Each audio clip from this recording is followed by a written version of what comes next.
قدیم ماضی کے ساتھ ایران کی وسیع سرزمین ایک جامع ثقافت اور تہذیب کی وارث ہے، جس نے ہزاروں سالوں کے دوران وسیع پیمانے پر لسانی، مذہبی بولیوں، رسم و رواج وغیرہ کو نمایاں لچک اور رواداری کے ساتھ جگہ دی ہے۔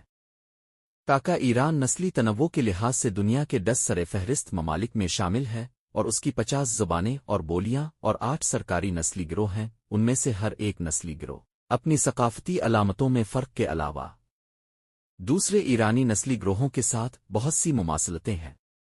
صوبہ یزد کے علاوہ جہاں کی تقریباً تمام آبادی یکساں ہے، ملک کے تمام صوبے اس ثقافتی اور نسلی تنوع میں براہ راست ملوث ہیں۔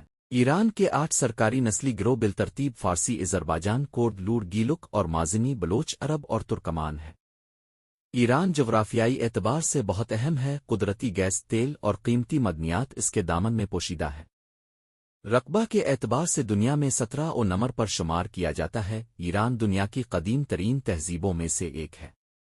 ملک کی تاریخ ہزاروں سالوں پر محیط ہے، جو مدعائیں سلطنت 678 قاف میم سے لے کر صفوی اور پہلوی سلطنت تک پھیلی ہوئی ہے۔ یہ ملک اپنے تہذیب تمدن کے اعتبار سے ایشیا میں تیسرے اور دنیا میں 11ویں درجے پر قابض ہے۔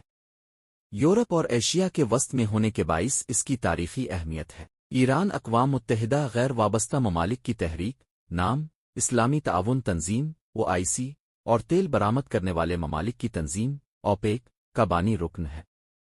تیل کے عظیم ذخائر کی بدولت بین الاقوامی سیاست میں ملک اہم ترین کردار ادا کرتا ہے۔ لفظ ایران کا مطلب آریاؤں کی سرزمین ہے۔ ریاست ایران 1,648,195 مربع کلومیٹر پر پھیلا ہوا ہے۔ ایران کی کل آبادی 85 ملین ہے۔ آبادی کے لحاظ سے ایران دنیا میں 17 نمبر پر ہے۔